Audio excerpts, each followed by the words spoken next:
করে কাপড় পাইলেন। রাষ্ট্রের প্রেসিডেন্ট আমাদের বাংলাদেশের মতো 56,000 বর্গ মাইলের একটা দেশ না মিয়া, ভারতের মতো একটা দেশ না, এশিয়ার মতো একটা মহাদেশ না, বরং তিনি গোটা বিশ্বের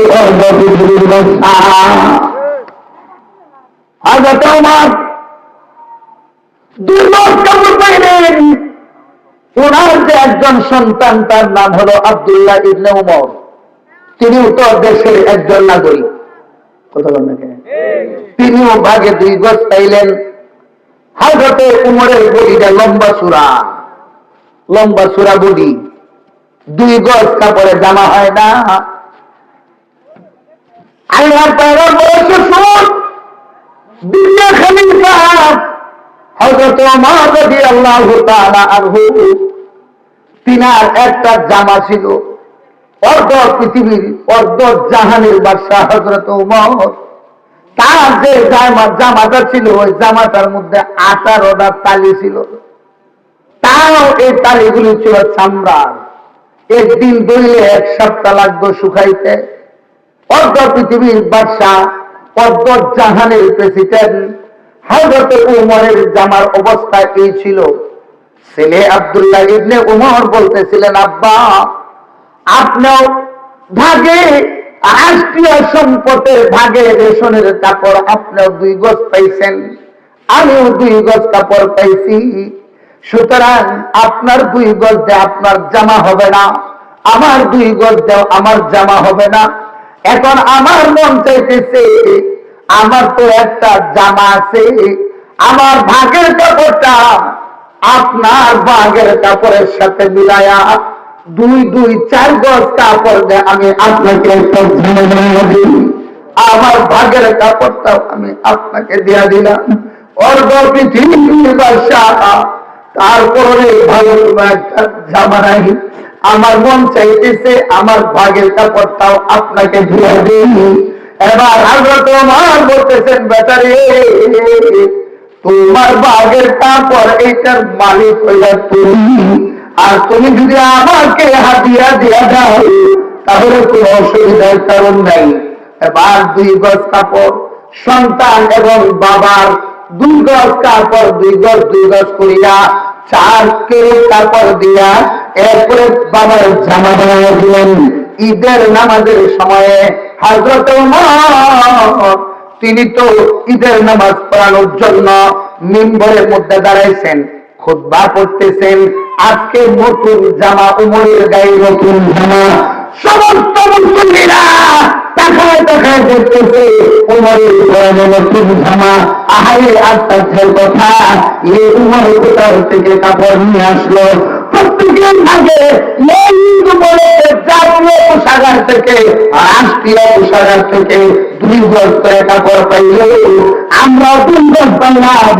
হযরত ওমরের বডি আমাদের থেকে আরো বড়, আমাদের 2 গজ কাপড়ে জামা হয় না, উমরের 2 গজ কেমনে জামা হয়ে গেল?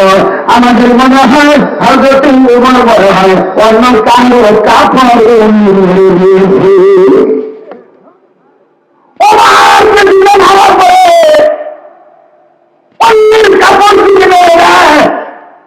তাহলে ওই উমরকে আমরা ইমাম হিসাবে মানব না। ওমর যদি ইনসাফ কায়েম না করে, দুর্নীতি করে, জুলুম করে, তাহলে ওই ইমামকে আমরা প্রেসিডেন্ট হিসাবে, খলিফা হিসাবে মানব না। একজন জীর্ণ শীর্ণ মানুষ ময়দান থেকে দাঁড়ায় গেল, দাঁড়ায় গিয়া একবার বসে আরেকবার দাঁড়ায়। অর্ধ পৃথিবীর বাদশা একবার বসে আরেকবার দাঁড়ায়। বাদশা এখানে বয়ান করতেছেন, এ বন্ধু একজন লোক যদি এখানে বয়ান করে আর একটা মানুষ একটু করে আরেক বসে, তাহলে তো এমনি মানুষ বলবে, বেড়া তুমি এমন করতেছো কেন?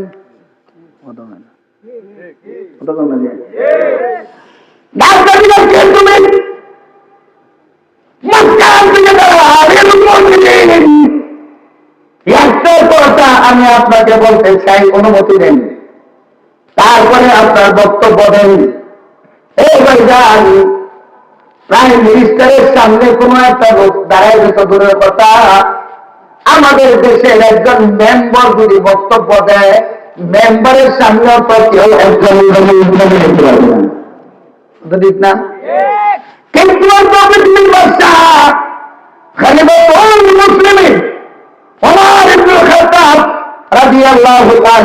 সামনে দাঁড়ায় গেছে, দায়িত্ব করতেছে, ইমাম সাহেব মেহরবানি করে আপনি আমার কথা শুনেন, তারপরে আপনি আপনার বক্তব্য দেন। এবার বলতেছে, হ্যাঁ ঠিক আছে, তুমি তোমার কথা বলো। বলতেছে, আমরা সকলে ভাগে মাত্র 2 গজ করে কাপড় পাইলাম, আমাদের বডিগার্ডের লম্বা চূড়া একটু হাই বডি আছে, আমাদের কাহারও এই 2 গজ কাপড় জামা হয় না, কিন্তু আপনার বডি তো আমাদের থেকে আরো বড় শক্তিশালী বডি, তাহলে আপনার 2 গজ কাপড় দেওয়া কি করে জামা হইল? আগে আপনার জবাব দেন, কার ভাগের কাপড় আপনার মাইলের জামা বানাইছেন, তারপরে আপনার পিছনে আমরা নামাজ করব।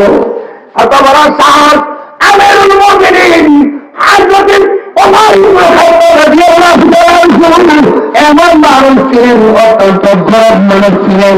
হযরত ওমর অত্যন্ত গরম, আসাদুহুমকি আমরুল্লাহি ওয়া ওমর, আল্লাহ পয়গম্বর বলেন আল্লাহর আদেশ পালন করতে দেয়া হযরত ওমর ছিলেন সবচেয়ে গরম সাহাবীদের ভিতরে। হযরত ওমর সবচেয়ে গরম, আর এই গরমটা আল্লাহ সরাসরি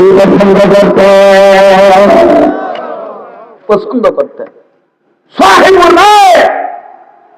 হযরত ওমরের সিদ্ধান্ত অনুযায়ী সিদ্ধান্ত পছন্দ হয়ে গেছে আল্লাহর কাছে। আল্লাহ কোরআনের 22 থেকে 23 জায়গায় আয়াত নাযিল করেছে। হযরত ওমর রাদিয়াল্লাহু তাআলা নরম, মুসলমানদের বেলা অত্যন্ত নরম। ওমর বলতেছেন, হ্যাঁ তুমি ঠিক প্রশ্ন করেছো, আমি চেয়েছিলাম এই প্রশ্নটা আমাকে কেউ করো মনে মনে সন্দেহ করার থেকে। কথা ঠিক না? 5 থেকে ছেলে ডাকতে বলতে, আব্বা আমাকে একটু অনুমতি দেন, এই প্রশ্নের উত্তরটা আমি দিই। আল্লাহ অনুমতি দিয়ে দিলেন, আপনার এই প্রশ্নের উত্তর আমার ছেলে আব্দুল্লাহ ইবনে উমর দিবে। ছেলে দিয়েছে, শুনেন আপনাদের সকলের ভাগেই তো 2 গজ কাপড় পড়েছে, আমার আব্বার ভাগেও তো 2 গজ। হ্যাঁ, প্রশ্ন যথাযথ সত্য, কাহারও 2 গজ কাপড় জামা হয় না, আব্বার হয়ে যায় কি করে? কিন্তু আমিও যে দেশের একজন নাগরিক, ওনার সন্তান, আগে আপনারা বলেন এই দেশের আমি একজন উমরের সন্তান নাগরিক হিসাবে আমিও কি পাই কিনা? সবাই বলল, হ্যাঁ নাগরিক হিসাবে আপনিও পান, আপনি উমরের ছেলে হন আর যে হন না কেন এই দেশের তো নাগরিক, সেই হিসাবে আপনিও 2 গজ পান।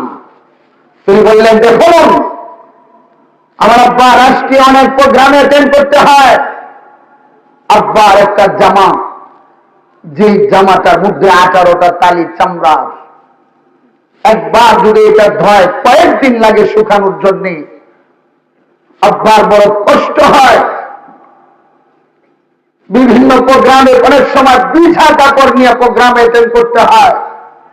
এই জন্য আমি চেয়েছি আমার ভাগের 2 গজ কাপড় আমার জন্য না বানায়া আব্বার কাপড়ের সাথে যোগ দিয়ে আব্বার জন্য একটা জামা বানায়া দিই। সুতরাং আব্বার 2 গজের সাথে আর 2 গজ লাগছে, এটা রাষ্ট্রীয় সম্পদ নয়, এইটা হচ্ছে আমার সন্তানের কাপড়। আমার আব্বার রাষ্ট্রের কোনো পক্ষে কাপড়কে মান দেয় নাই, এটা সম্পূর্ণ ইনসাফকে লক্ষ্য রেখে এই জামা আমি তৈরি করে দিয়েছি। লোকটা দৌড়ায় আইসা হযরত ওমরের পায়ে পড়ে কান্না শুরু করছে, আমি বুঝতে পেরেছি ইনসাফওয়ালা একজন প্রেসিডেন্ট আল্লাহর পয়গম্বরকে এই বিশ্বজগতে তিনি হলেন হযরত ওমর। সে কোনদিন কাপড় ক্ষুণ্ণ করতে পারে না, মানুষকে জানানোর জন্য আমি এই প্রস্তাব দিয়েছিলাম, আপনি আমাকে মাফ করে দেন। এই ছিলেন হযরত ওমর, এই জন্যই তার দুনিয়াতে এত সম্মান। আল্লাহু আকবার। তাই লেগে গেছি আল্লাহর পয়গম্বর সাল্লাল্লাহু আলাইহি সাল্লামের নকশে কদমের উপর চলছে। এই জন্য হযরত উমরকে টাইটেল দিয়ে দিয়েছেন, লাউ কানা বাদি নবিয়ান লাকানা উমর। আমার পরে কোন নতুন নবী আসবে না, নবী বলেন যদি সেই নবীতে আসতো তাহলে সেই নবী হতো হযরত উমর। হযরত উমর এই জন্য আমরা ধারণ করি নতুন ইসলাম বলেন ইসলাম সাথে পড়াশোনাই আমি কি পেয়েছি বুঝি, ইসলাম সাথে পড়াশোনাই তারা কি পেয়েছি বুঝি, তারা সে তাহার জন্ম হলে ধারা তাদের ওই মেয়া বুঝি। বলেছেন আল্লাহ শুনে একবার সেখানে শুনতেন গাম্বার, আমার পরে যদি নদী হতটি সেই হযরত উমর। আমাদের পৃথিবী শাসন করেছেন যিনি দুনির তত্ত্বে বসে, খাজুর পাতার প্রাসাদ ছিল তার বারে বারে গেছে খসে, খাজুর পাতার প্রাসাদ ছিল তার বারে বারে গেছে খসে। ইন্নাল্লাহ ইয়া'মুরু বিল আদলি ওয়াল ইহসান। এক নম্বর তো হলো মানুষ দুনিয়াতে শান্তি পাবে, কোনো অশান্তির কারণ হবে না যদি সে ইনসাফ